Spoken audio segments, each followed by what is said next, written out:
Welcome to Brightly, You Radiant Being, the show that wildly recognizes, encourages, and invests in the radiance we all carry so you can shine your brightest. Each episode, we share soul-driven advice and topics to help you live more brightly in mind, body, and spirit. Through sharing our experiences, friendship, and passions, we hope to impact you to step more brightly into yourself, inch by inch.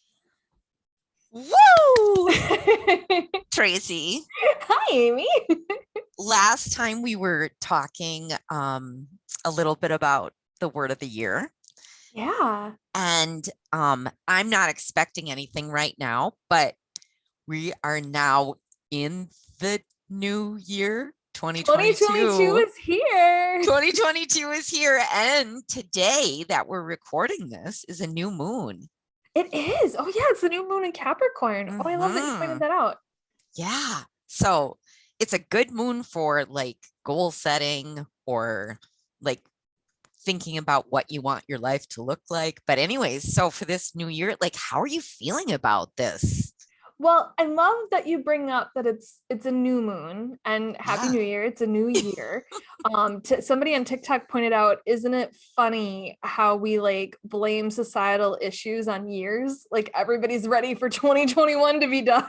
Really, it's just when actually we're ready for so many other things. We're just done. Ready. Not the year, maybe some people, maybe some attitudes.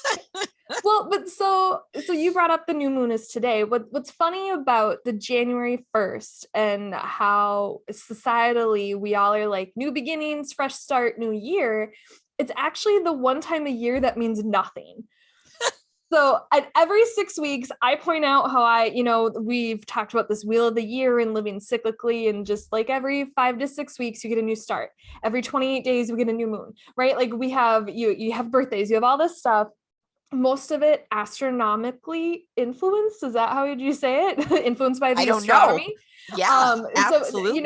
So every, your birthday being your own personal solar return, right? Like you have now gone around the sun. Yeah.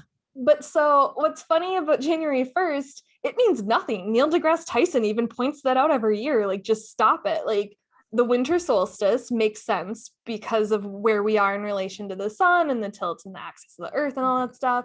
But what really, for me, this time of year, I'm in recovery, right? Like I just socialized. Personally, I attended every single light event the Twin Cities had to offer.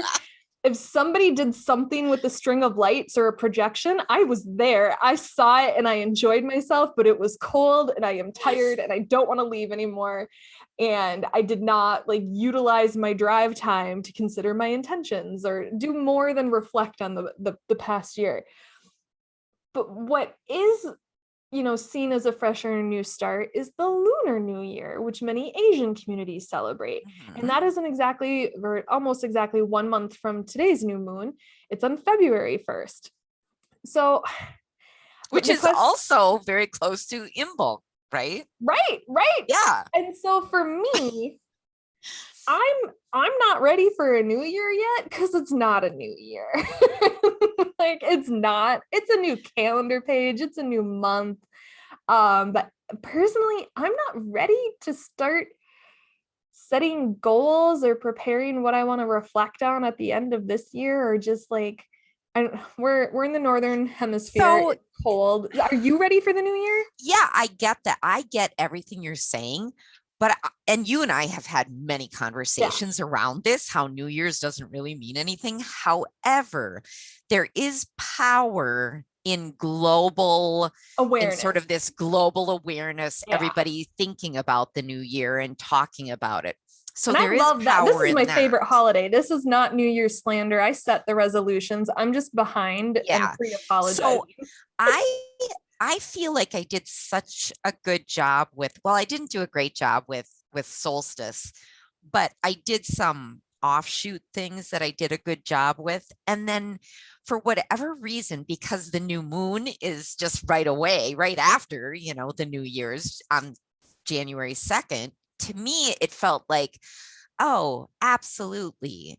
This is what I want to bring in. And because I also already did my word of the year, I do feel more, I don't want to say prepared, but I'm, as my husband would say, I'm fixing to get ready to be prepared. What do the French say when you cook? You're setting up your mise en place. And that's what I'm Exactly. doing, I've right? got Like, everything I got a all word of the chopped and I have, measured. yeah, I Yeah. have my level 10 life affirmations. I just haven't like sat down and like girl bossed my goals.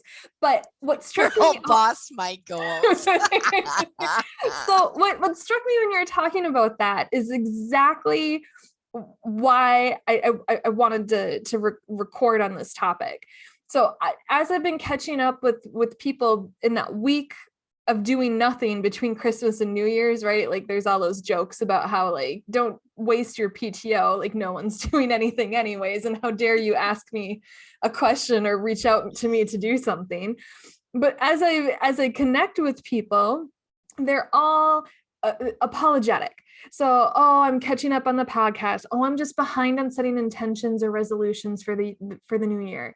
I wish I had the time to set and work on my goals. I'll get there. And just like so apologetic. And it's not even like I'm bringing these topics up. Like, it's not like I approach this with people like I do the podcast topics. It's not how I talk to people. It just kind of naturally comes up this time of year. Yeah. But they're all being apologetic, and I don't know to who, about where they're falling or failing in their own personal timelines.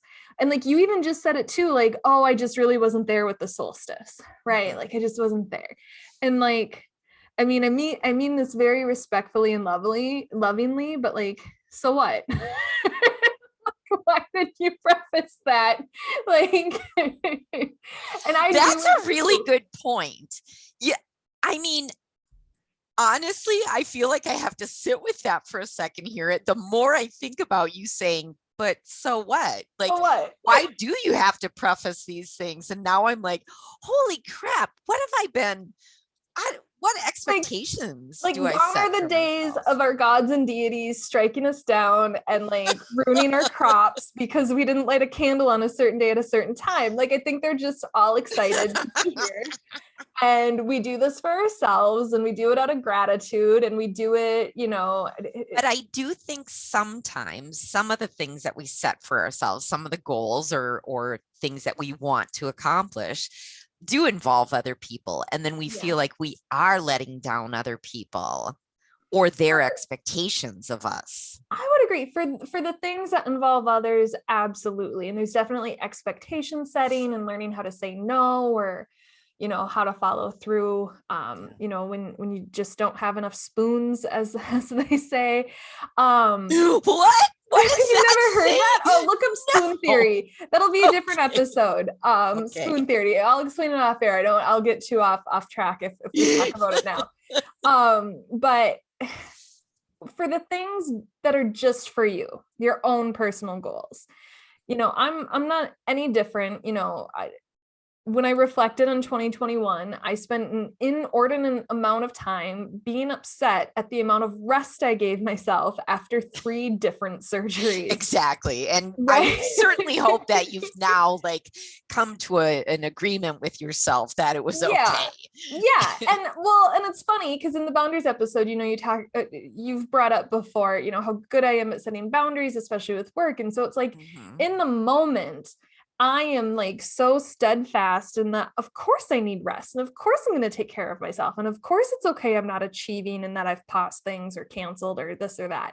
But then when I reflect on the year as a whole, I'm always like, what did you do? Why didn't you achieve something? Where were you? And then I have to remind myself, like, well, right now we're just grateful we had the ability to rest, right? And that we did rest. Right. But I'm just, where does all that guilt and shame come from? And why are we putting it on ourselves? Where does it come from? I feel like, I think we create it. I think it's completely self-created. I think that it's the story we tell ourselves. And so we feel the guilt because we think other people, it goes back to like other people could give a crap about what you're doing with your life, right? It's none of your business what other people think about you, obviously. We've talked about that before, but it's totally self-inflicted. I think it's just a story we tell ourselves, and we've Love told that. it to ourselves. Wait, or else Ooh. it's Catholic school. Well, not all of us went to Catholic school. I mean, some of that's probably in there. Some of it, I mean, for me with rest, and I don't remember if this was my parents or not. I'm sure some of the people who listen to the show will pipe in if so. But like there are so many stories of people I know and on social media of people recovering from their parents getting home from work and seeing them on the couch or the bed and being like, why aren't you doing this? Why aren't you doing that? Why are you doing nothing? And not allowing rest, right? Like not You know what allowing it people is? rest. It's that good work ethic. Yeah. And your parents never allowed rest, just so we're clear on that. Always And having to produce. yep. And whether it's on the farm or in the factory or whatever. And so it just gets passed down and gets passed down and passed down.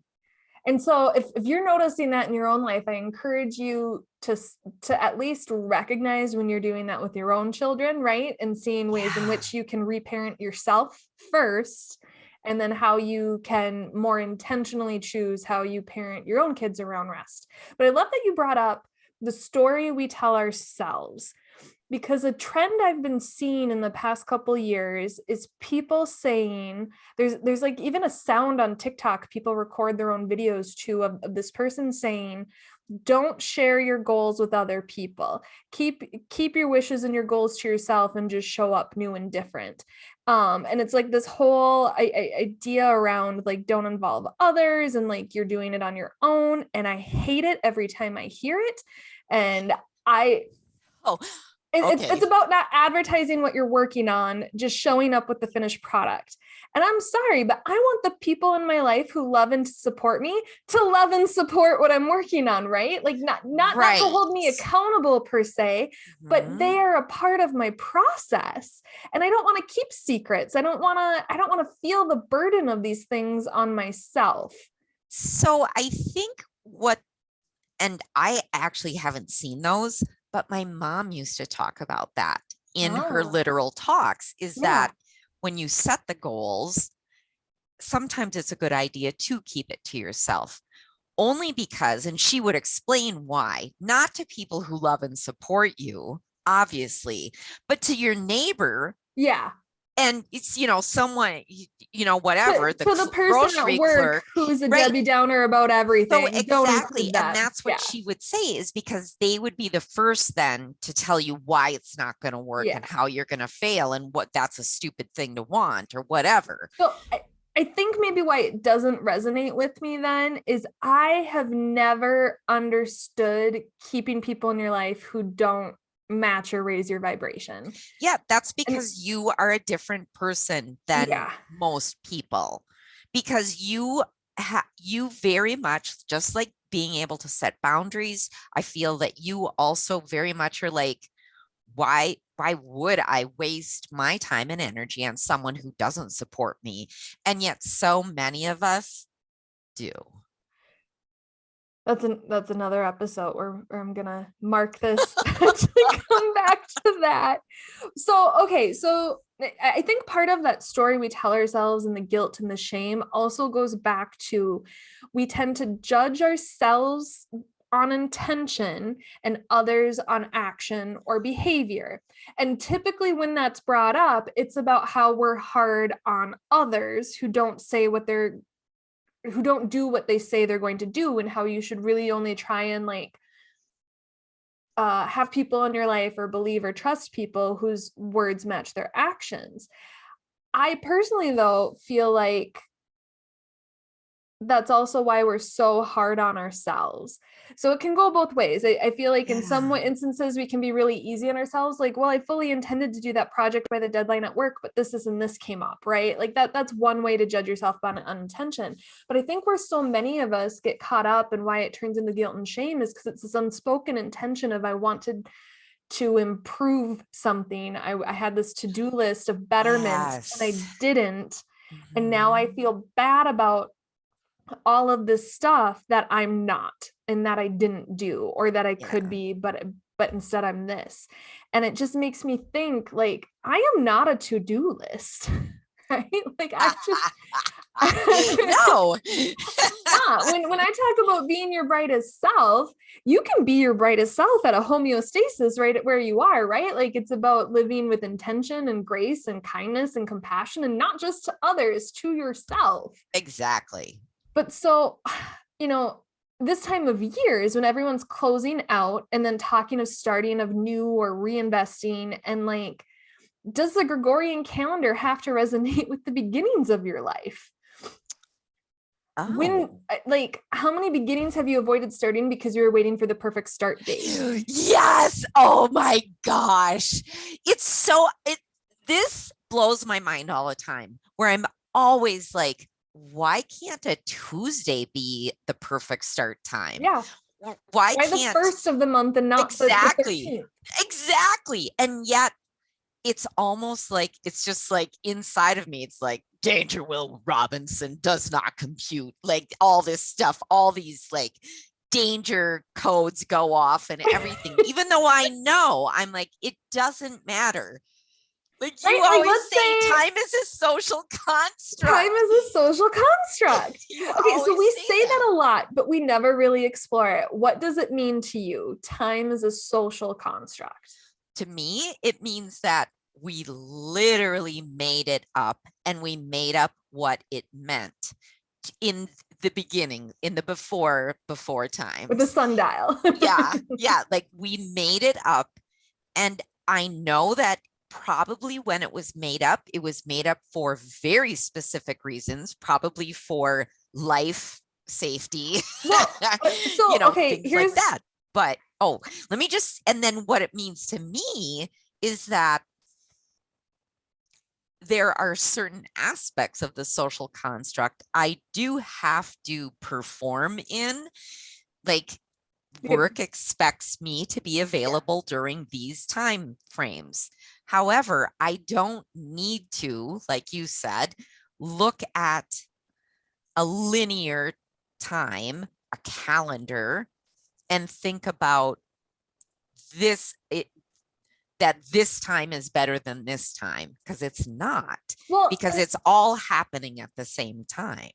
so I think a great example that just struck me when you're talking of the social construct piece of it is looking at how Americans view time versus another country. So how Oh, Spain and Tracy. Italy do, Yes. like very European countries, when they eat dinner, how long meals take, taking a siesta during the day. Like there are countries where when Americans go there, they get really frustrated because after lunch, things just close for 3 hours so people can Yeah. rest. Or how Right? about also within that as well, when someone says, yeah, I'll be over in a little bit, to them, a little bit might mean 2 hours. To Mm-hmm. my husband, it means I'm 12 on my minutes. way. Yeah, exactly. Right. Exactly. And so it's and then I mean, and furthermore, in terms of like showing up on time, my boss and I get along great because to us on time means 15 minutes early, Early.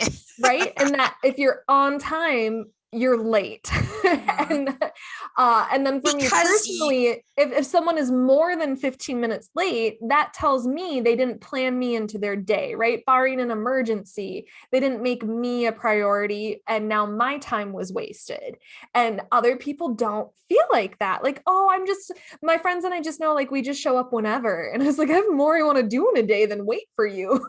Like, we have reservations. Like, the restaurant kicked me out. Like, and so, but it's just so different. Like, some people would view that whole like early versus on time thing as like, you just waited 15 minutes in a parking lot. And I was like, yeah. And nobody taught me that. My family is the opposite.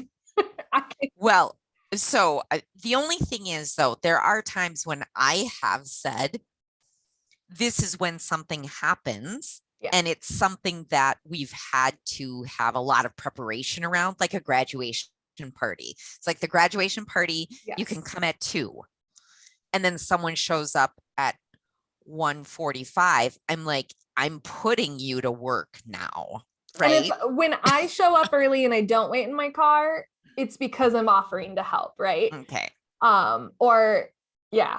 Yeah, I mean, we're getting a totally, little bit but off topic. So when you also, so when you brought up some stuff around the time as a social construct, like why it was probably a very important reason why we came up with it. Part of why we like mark time and ages and years is for history, so that we know when Right. something happened, right? Yeah. That's a huge part of it, is just the archival feature of time. I had a friend who would always say time is a social construct. And it was something she just threw out, kind of like I've started to on the show, that would help me kind of feel better, or be like, like this doesn't really matter. But I never really thought about what it meant until I'm in an MBA program. And one of my econ classes, the book pointed out. So an economics class it taught me that time zones across the world exist. They didn't exist until the railroad was invented. That suddenly, What? across both the country and then other countries and globally, we had no real reason to have to know what time it was in a different city, in a different state, because you weren't really able to reach people. The phone lines weren't really that big of a thing, right? Like we were just mailing people in general, and it was all by horse. And so it was always going to show up when it showed up, right? Like people were literally walking to you. Trips took days at a time. There weren't cars. So when the railroad was invented, suddenly we needed to make sure that when the train stopped, people were there to get on because the train had to leave because another was coming, right? Like they suddenly needed a schedule that spanned. And so they needed to know, like, if we're going from Minnesota to Washington, like, well, it's the sun sets at a different time. Will it be dark? And how will we know what time it is? And that just struck me as so odd, because the railroad isn't that old. And time to me feels really old. Well, I guess that's so interesting to me, because I always thought that Greenwich Mean Time had something to do more with nautical, with sailing. And I guess that's how I thought it was first invented. I mean, I'm sure the concept was always kind of there, but everybody finally agreed on it with the birth of the rail. Look at me talking like I'm the birth of the rail. Hi-ho!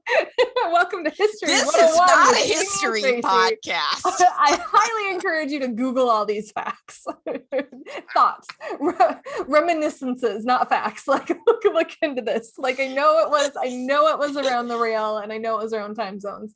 There's plenty of Wikipedia pages, I'm sure, that'll help you more. But so when I think of time as a social construct, especially when it comes to like this time of year is good for, or we only do this at this time of year, right? Like to me, it's about time of day, right? So when I show up at work, when I can get a type of food at a restaurant, time of year, like where we are right now, which also is impacted by seasons, but also age. And how much of a social construct age and time and timing is. And I think that gets played into and wrapped around goals a lot, is the timing of where you are in life on a linear line. And how we somehow, media is probably partial to blame, but even before media, we had communities that would still, neighborhoods and families and the whatnot. We plot ourselves on like this graph of where we fall and where other people fall, and are we hitting milestones? So but we measure our milestones by where other people hit the milestones, and we guilt and shame ourselves if age wise we haven't accomplished something yet.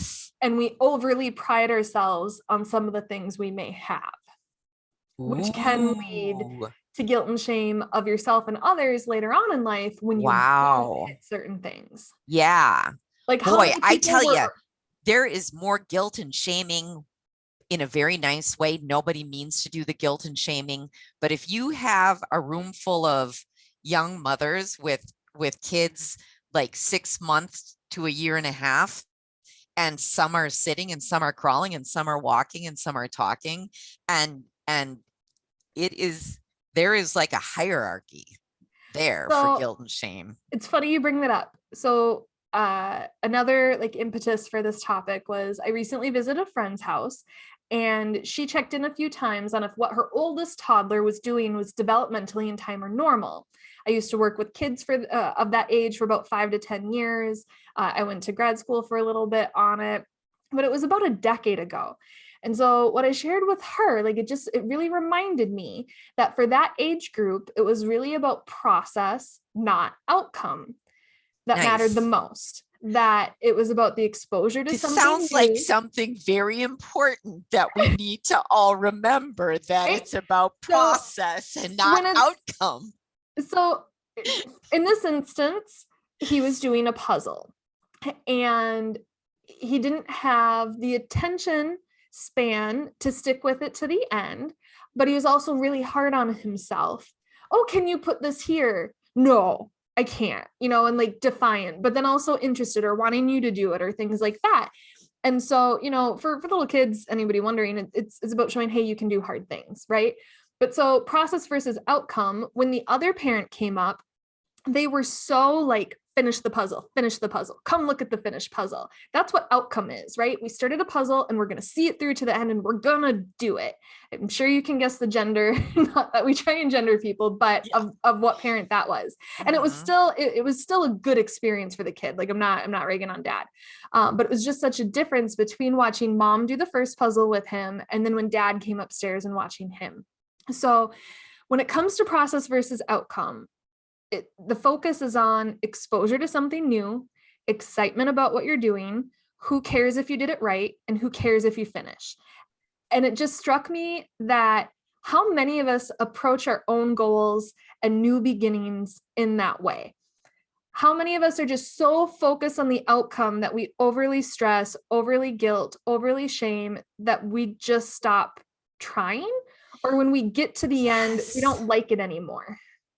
Yes. Oh my gosh. I was trying to hold all of that in my head and my heart while you were talking about it, like exposure to something new. And yet we always jump right to the outcome.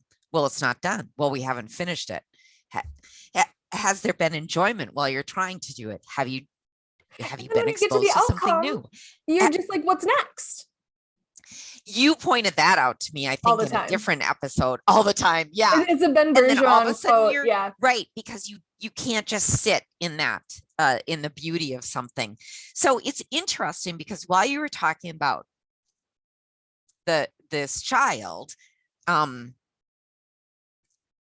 mom would always bring up as well in her talks, the expectation for older people to stop doing things or not to start doing things, right? So we have this expectation for our younger selves and overly. Yes. And then all of a sudden there's some cutoff date, which my mom would always say, there's no line that was drawn in the sand.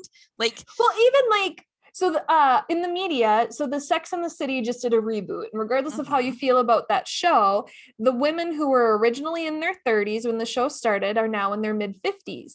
It's the same, they are the same age as the Golden Girls when they were on. And just looking at how the women of Sex and the City are seen, treated, portray themselves today versus then. And is it being elderly or is it middle age, right? They're in their early to mid 50s. And it's just like people talking about they shouldn't still be doing these things or like they're repeating old things. And I'm just like, they're still people, right? Like, it's kind of like that moment when you realize your parents are also people. Yeah. But so that's such a great point though, to point out that in addition to thinking where we should be at a certain point, we also limit ourselves at a certain age from what we should or shouldn't do. Right. Oh, I haven't gone to college yet. I'm too old. I haven't written the book yet. I can't be an author, right? Like, didn't Julia Child not become the Julia Child till her 40s? Like, she went to a French cooking school when her husband was stationed in France, and she was in her early to mid 40s. The other day, someone posted, there's something with this woman talking about how the same thing we're talking about here with age. And then she brings up Grandma Moses. I'm like, and so I shared it to my stories, but I wrote in this exact same thing my mom spoke on, even including Grandma Moses, but she did it with, more pizzazz. But anyways, Grandma Moses didn't start painting till she was 70. Grandma Moses said, I'm too old to work in the fields, but too young to sit on the porch. Huh. So I want to sit with that, but I also don't have dead air on a podcast. Yeah, exactly. Pause it if you don't. I'm going to move on. Just a titch. Pause if you want to reflect on that. But so when I think about aging, I have you seen the show Russian Doll on Netflix with Natasha Lyonne? Well, are you kidding me? That's what does she say? Wednesday, what a concept. Thursday, what a concept. It's always Thursday, Amy. Yeah, so, of course it is. So no huge spoilers here. It's kind of like a Groundhog Day show. A woman on her 36th birthday keeps repeating that day. Doesn't know why. But so this main character is stuck in this time loop. But as the show progresses, the audience is kind of encouraged, or it's brought more into focus, that although nothing's changing for her and she's reliving moments, food and animals are starting to decay and rot and die, which just like illustrates to us time is still passing. Even if it's not for her, something's going on here where time is passing. So suddenly the character recognizes that further into the series, and she is talking about concepts of dimensions, what an orange would look like in the 1D, 2D, and 3D. When she gets to the 4D, she holds up a black, completely decayed orange, cuts it in half, and it's a bright, brand new, healthy, delicious looking orange on the inside. That's how I picture aging in our society today. That wow. it's just, we put so much emphasis on the container we carry ourselves in, and then those social constructs and limitations your mom and you just talked about. Yes.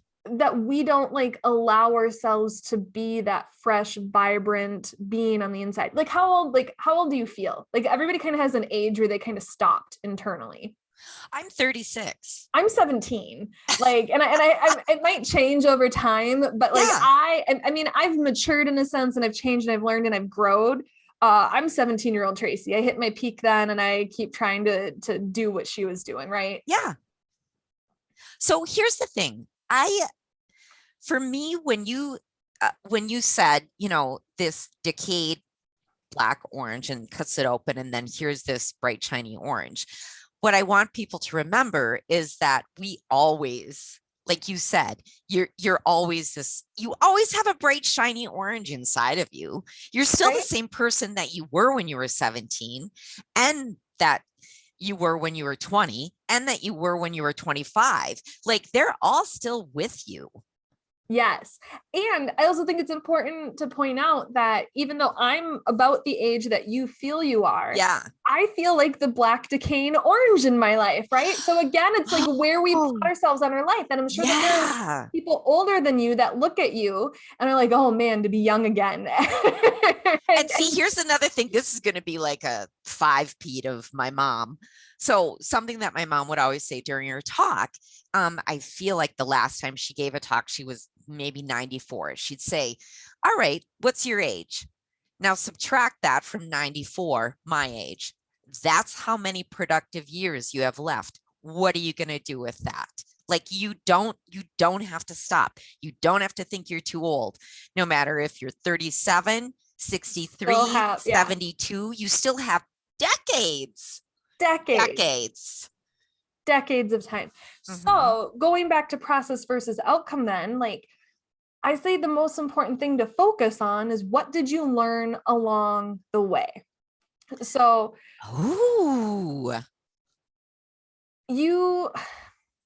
it's important to make time for the things that are important to you.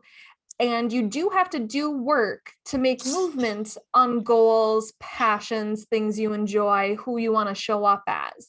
But it's more like, how can you do that from a being state, like an I am, versus an achieving state of I have to? I love it that you brought that up. I just heard somebody, the author who wrote Atomic Habits, and one of his things, James Clear. Oh, sorry, something like that. one of the things that he states is, instead of saying I have to write, say I am a writer. I have to read these books. I am a reader. And That type of thing. I've heard from people who have lost loved ones at a young age, or have had limbs amputated, or suddenly struck with a chronic illness or a chronic pain, recommend reframing exercise and working out to I get to, and not I have to. And to show up with, acknowledging still that it might be hard for your body and giving yourself grace and doing what you need in the moment, but just embracing the gratitude of I have a body to move, so I get to move it, right? Like, so that I love that, moving from achieving to being through I am statements. So I have a problem that I need to talk about. When you say, of course, if there's something that you want to do, you have to, you have to have the time for it, right? Or create the time, or make the space in your day for that. What happens if there's this thing you really want to do, and you do really want to do it, but you just don't ever have the space, or make the space, or create the space for that thing? Like, what is that? I mean, the podcast host and therapist in me wants to say, like, we need to work through your blockage, right? Like, we need to see, like, what is stopping you from doing that. And that is a huge episode. I heard an affirmation today that gave me a lot of thoughts on that same question. Can I share the affirmation first? And then maybe circle back if there's time. So it's an I am one, which that wasn't planned. So I am actively choosing moments that make me feel alive rather than waiting for my death. Well, there you go. I have chills all over. So I want you to think about what that means for you, and I'll read it 3 more times. I am actively choosing moments that make me feel alive rather than waiting for my death. I am actively choosing moments that make me feel alive rather than waiting for my death. I am actively choosing moments that make me feel alive rather than waiting for my death. I like how you stress different words with the different times you said it. It has a different meaning depending on what you're hearing, doesn't it? Yeah, a little bit. Yeah, but it still is chill producing no matter what. It actually made me think about the word that I did choose for 2022. Is it okay if I share that? Yet. Yeah, what is it? So it's intentional. Yes. And so I feel like if that is indeed my word for 2022, well, it is indeed my word for 2022, intentional, that embodies that affirmation, because you're not being intentional when you just like mindlessly scroll through something, right? You're not being intentional when you're scattered and you've got crap all over and you don't put things back where they belong, and then you don't have the space for creativity. You're not being intentional if you're just like doing whatever somebody else wants to do. I just feel like that plus the word, I need to write both of those down and put it on a crown or something.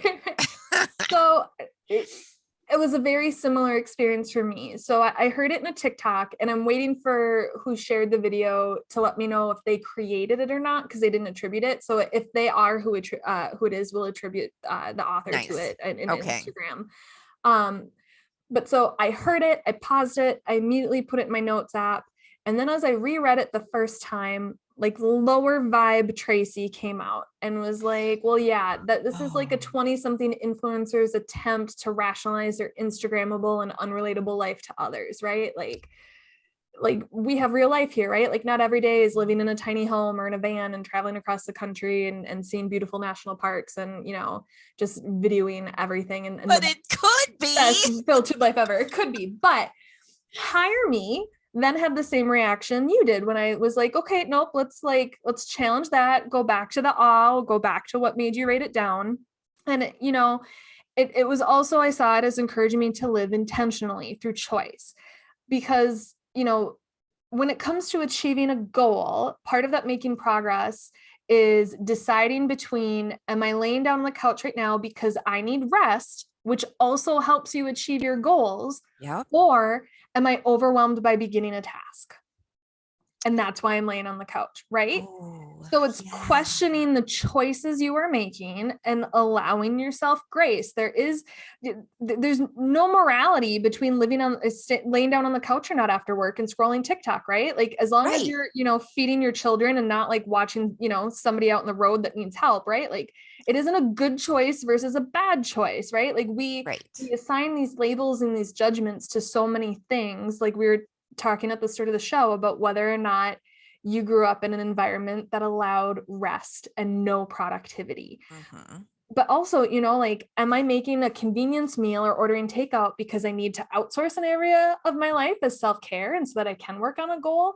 Or am I just doing it because I'm avoiding the work required to figure out a new meal and adjust to a new taste? Because all of these choices, like going for a walk over watching TikTok, makes me feel alive, even if it's mundane, right? Even if it's the same neighborhood, the same Yeah. walk at the same time of day, Yeah. it still makes me feel more alive at times than just laying down.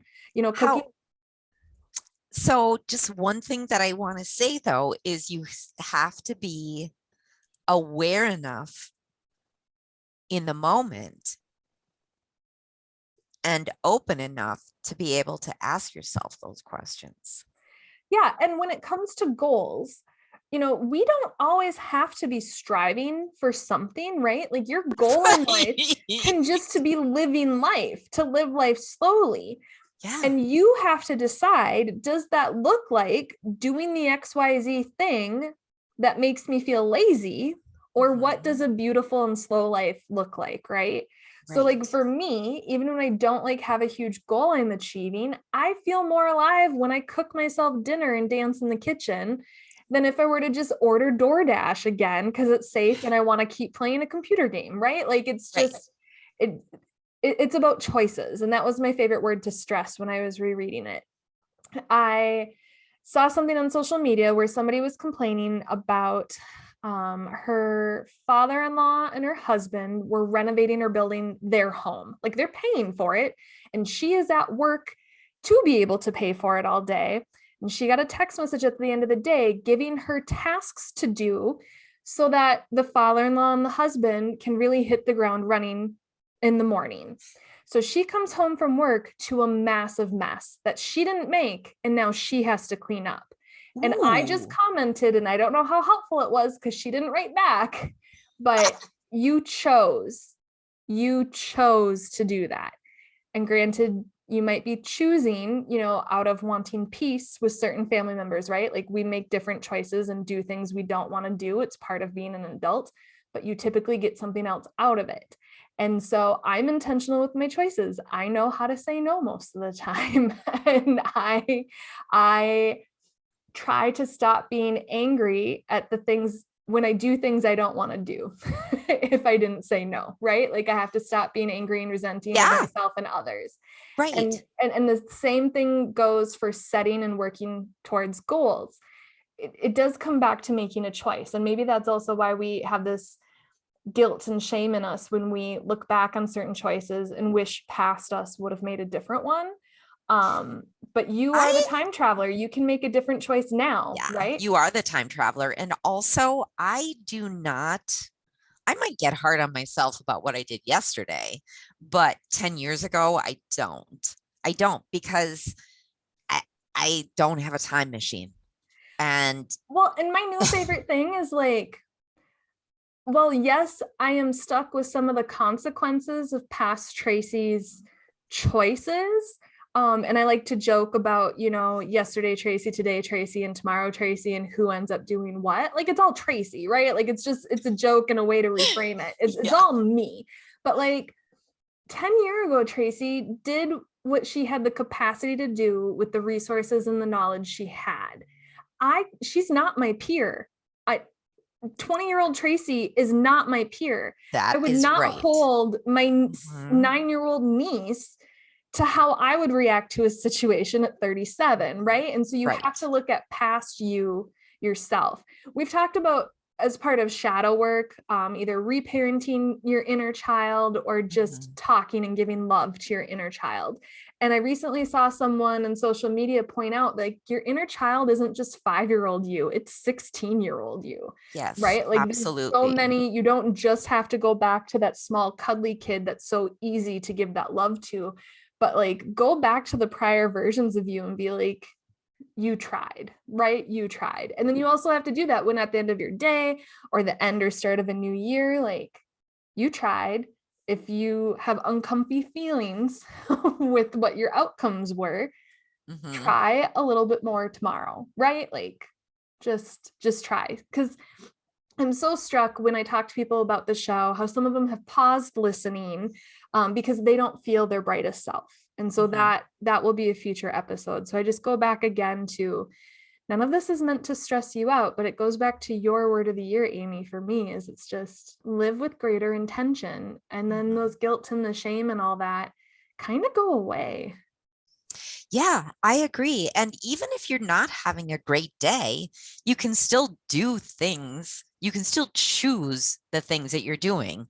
Whether someone else might look at your choice in a certain way, it doesn't matter if you actually chose what you're doing for Yeah. you. So I just kind of leave everyone then with, like, how can you help your future self stay excited and supported enough to start or begin again, like with something that you've always wanted to do or something you want to achieve? Like, sometimes that's just being nice to yourself.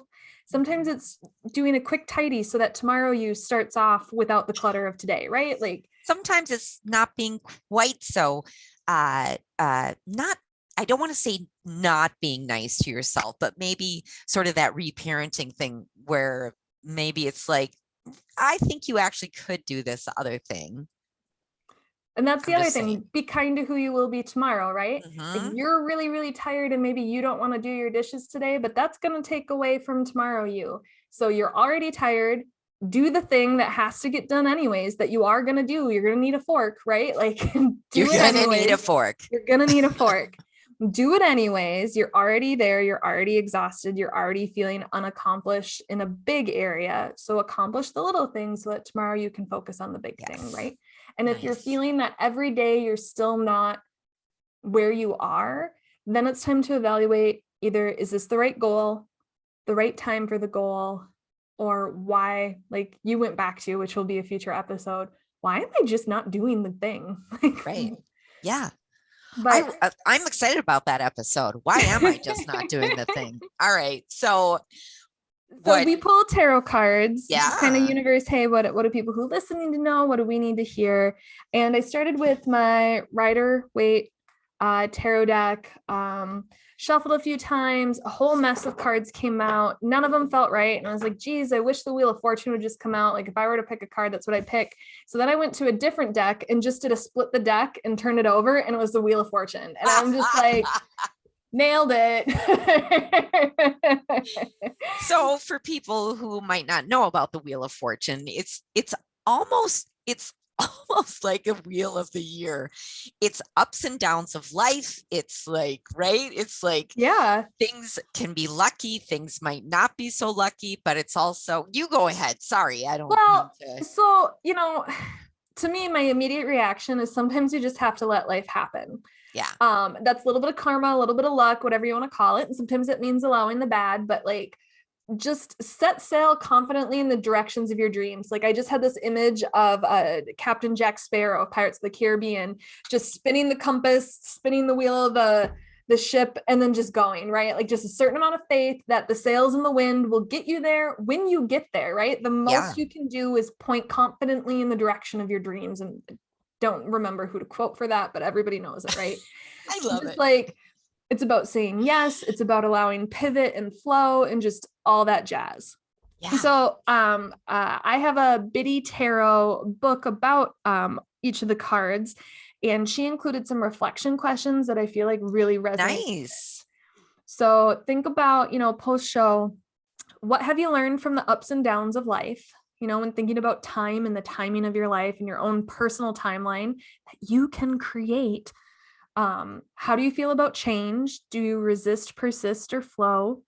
What patterns or cycles are you repeating? And do you want to break free from that? Right.